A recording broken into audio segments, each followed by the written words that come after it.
Welcome, welcome, welcome. That's right, guys. The legendary happy hour is back. We are back with happy hour with Lincoln, but this time we're going to do a few things differently, which I'm going to talk about in just a second. If you guys can remember, and for those that were kind of new here, just watching this video maybe for the first time, happy hour was something that I used to do every week for probably about a year. And the format was I would review a whiskey, and then I would go into some sort of stock market lesson, and then I would finish it off for my stocks for the week. So that's 3 different types of material that was crammed into this video that went on for like 25 minutes. Now, the first part of that video, which was the whiskey testing and tasting, was really my fault and out of my element. I mean, I like whiskey, and when I drink some whiskey, I can tell what I like and what I like about it and what I don't like about it. But I'm not an aficionado where I can judge every little flavor, like the smoky raspberry cigar tasting flavor of, you know, fine ocean breeze, whatever that is. I'm not qualified to do that, but I tried to do it anyway, and it was all in good fun. We had some nice little skits there, and hopefully it made you guys laugh a little bit. So I'm not much of a whiskey aficionado, so I'm just going to drink whiskey this time and then talk about lessons, because from the feedback I got from most people, that's what they enjoyed most, was the lessons. And then, of course, when we got to the end, most people probably weren't watching. That's a long time. Let's face it, 25 minutes to watch a video these days, you know, we don't have that kind of attention span anymore. So what I'm going to do this time around is I'm just going to basically talk about stock market lessons, mainly things that I've learned about the market, things that I feel that are important to you to be successful, because we can all point at charts, we can all draw lines, we all understand support, resistance, moving averages. You know, it doesn't take long for someone to understand how to read a chart. It doesn't take long for someone to understand how to find a stock or to learn about stocks in play. There's enough going on with social media and free brokerage softwares right now that it's not hard for you to figure that part of trading out. The more difficult thing comes in, you know, understanding yourself and what you're trying to get from trading and who you are as a trader, and trying to make that business fit you, and taking strategies and styles and making those versions fit you so you can work them within the market, because we all need to be able to do that, because we just can't replicate someone's strategy to a T. They can show us something, but ultimately at the end, we have to be the ones that push the button. We have to be the ones that find, idea, execute, and manage each and every one of our trading decisions. So that's what we're going to talk a little bit about this time. Now, if you just want to know what whiskey I've got in the glass, this is the last teeny weeny little tiny bit of Jura that I had. I can't remember what happy hour that was. I'll tell you what I'll do. If I can remember, I'll put a link there in case you guys want to know what I thought about this whiskey. So I'm just kind of finishing this off. It's good stuff. Isle of Islay. But before I get started, there are a couple of things. I'm going to put some links down below. I just want to make a few announcements. I'm going to be ending the trials, the free trials to the trade room here at the beginning of February, I believe it is.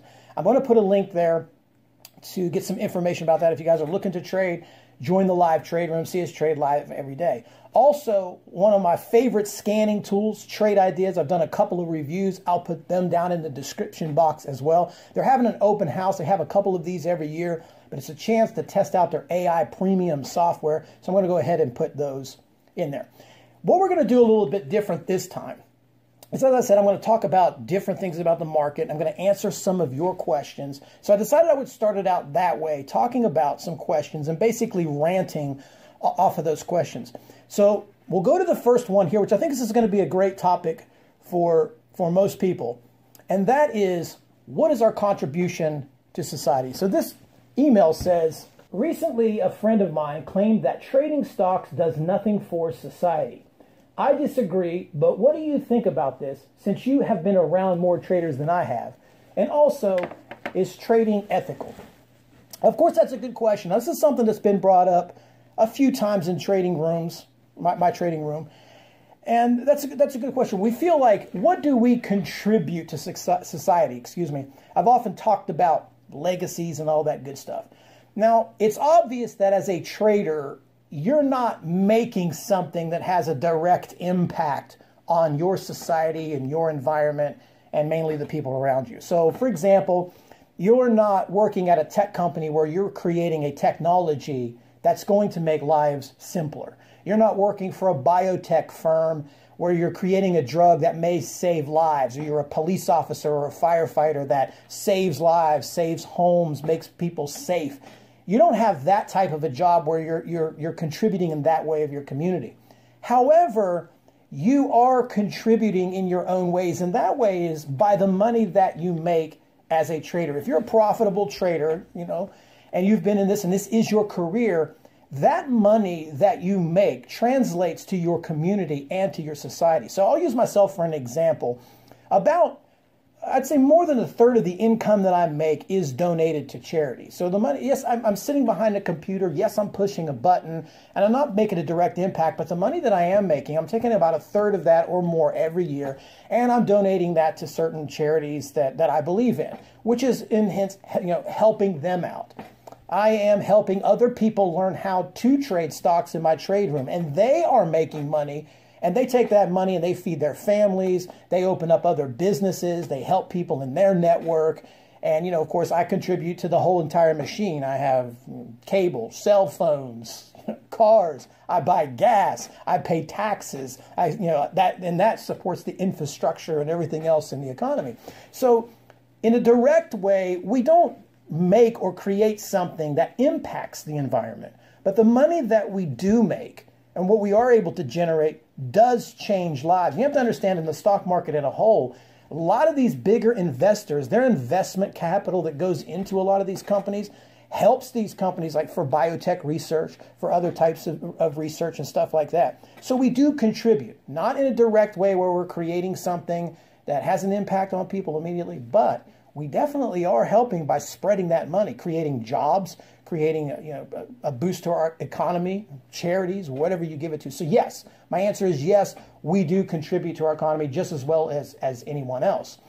The other part about being ethical that's a weird question. I don't know what somebody means just by being ethical. You know, I thought maybe when I first started trading, there were certain stocks I wouldn't trade because of my own belief. Like if I hated a company for what they do, for example, somebody was testing on animals, that I wouldn't trade that stock.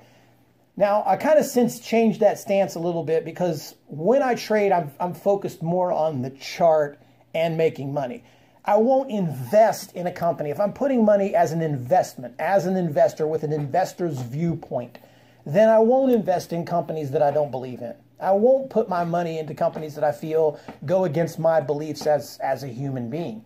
But I will trade, and there's a big difference. So for some of you who don't quite understand what that is, there's a big difference between an investor and a trader. Usually when an investor is looking at a longer-term approach where things matter, like PE ratios, what the company does, how much profits they make, and so on. And some people purchase an investment because they truly believe in what the company has to offer society, for example. Traders don't really care about that. Traders are just worried about price, because when a trader makes a trade, they're probably not going to be in it for longer than 35, 40 minutes. So if you're just trading something for 35, 40 minutes, or even just scalping for 4 or 5 minutes, it's senseless to kind of just sit there and look at, hey, who's the CEO? How much profit do they make? And so on. So it's kind of senseless for me to say, oh, well, I'm not going to trade them because I don't like them. I don't believe in what they do. But that shouldn't hinder me from being able to make that money. So for example, this if a company that tests on animals, I would gladly make money shorting their stock and profiting from that, and then taking that profit and giving it to animal charities, right? So it's sort of like, yeah, it's ethical. It's a great way to do business, and day trading is good, and we do contribute to society. So now let's move on to another question here.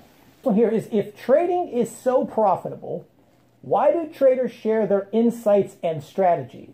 Could this be an attempt to trick less knowledgeable people into trading, thus profiting from the situation? All right. Well, I'm going to give you my opinion coming directly from someone that operates a trading room. First of all, trading itself, once you have understood what your process is, you understand what you're looking for as a trader and all that good stuff, the drama that's initially associated with trading leaves. The nerves, the anxiety, and actually the studying goes from like this at the beginning of your trading career to like this. And the reason I say that is because you're so immersed into the market, and it's a 24/7 thing. You're always thinking about it. You're basically living it rather than just studying it. But my point is it becomes a very boring existence. I sometimes think about now with social media, because I started trading in '99 and social media, we didn't have Twitter. It wasn't until maybe the mid-2000s that things like Yahoo message boards were really where you would vent your frustrations and share your stock ideas. But it was really a very boring career. You sat behind the desk and sat behind your computer all day. You had no interaction such as chat rooms and trade rooms. You had no Twitter. You had no Facebook. You had no social connections with anybody. It was just kind of you locked somewhere, and you didn't have anybody to bounce ideas off of. Now, everybody who goes out there and starts a trading room or tries to sell a system has a different motive. I would say, yes, there's probably more than the large portion of those people are trying to make money. And you can usually tell that because there's no foolproof way to make money in the stock market. That's why I've often shared my true thoughts and feelings about it. And I know it's kind of hindered the progress of my own trading room because I've been honest with how trading really is for people. Because there's no easy shortcut. There's no easy way. Nobody's discovered something. I mean, you guys can see it. You're smart enough to realize that, hey, somebody comes out and says, look, here, I was a bum. It's the same kind of manufactured story from selling real estate on infomercials in the 70s and 80s all the way up to now using it on social media. I was a bum. I had no money. I lost my wife, whatever it might have been. Then I figured out this stock market system that no one's been able to figure out since Jesse Livermore in the 1920s and 30s. And here I am, a multi-billionaire, the greatest prodigy of all time, and I'll sell it to you for 59 bucks or $1,000 or whatever. I mean, some of it's very obvious. Now, honestly, from my point of view is I've been very open about my journey as a trader and what I've experienced. And I tell you what, from a period of late 2001 to 2004, I wanted to take a knife and just carve a gouge down my face every day. Trading for me was so painful. I was humiliated every day. It felt like everything I did was wrong. Every move I made was wrong. Every button I pushed, the market was like making fun of me, kicking sand in my face, kicking me while I was down. I could never get on par with the market. I had no help. I didn't know where to go. And the people that I did trust really weren't looking out for me. So I always promised, hey, if I ever get successful, I'm going to share my knowledge. And that's what led me to do what I do now, is because, I'm there to help people, not to figure out a strategy in the market, not to give them a hot system where something is guaranteed. But, I'm there to help people learn the psychological aspect of trading. Because to me, that's the hardest thing. I mean, I learned how to read a chart in the first hour of my trading career. I spent the next 5 trying to figure out how I could battle this guy right here. How could I take care of this person? How can I keep my composure? How can I, keep my emotions under control? How can I keep my attitude under control? How can I remain positive after losing money? How do I bounce back? That's all those character things that you need to build as a trader. And I've been very open with that. That's what it's all about. It has nothing to do with strategies. Nobody's going to sell you a system that's going to make you successful. If you don't have the right kind of mindset, you're never going to make it to long-term sustained profitability. So that's kind of my thoughts right there. Now, there are certainly rooms out there, especially low-float stock rooms, that will try to pump and dump. That's a strategy that's been around for a long time. They'll pick these stocks, tell everybody they're hot, and they have low volume. They wouldn't move if 1,000 other sheep subscribers didn't buy into that. And unfortunately, what happens, the proprietor of the room sends out the alert. They buy the stock first. Then they send the alert to their sheep. 1,000 people buy it all at one time.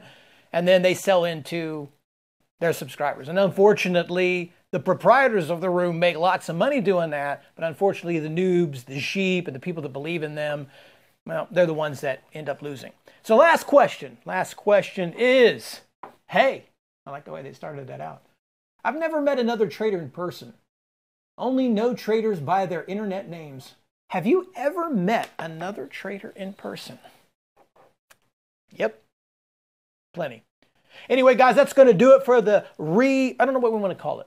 The re-inaugural grand opening, welcome back version of Happy Hour. We'll go back to doing these.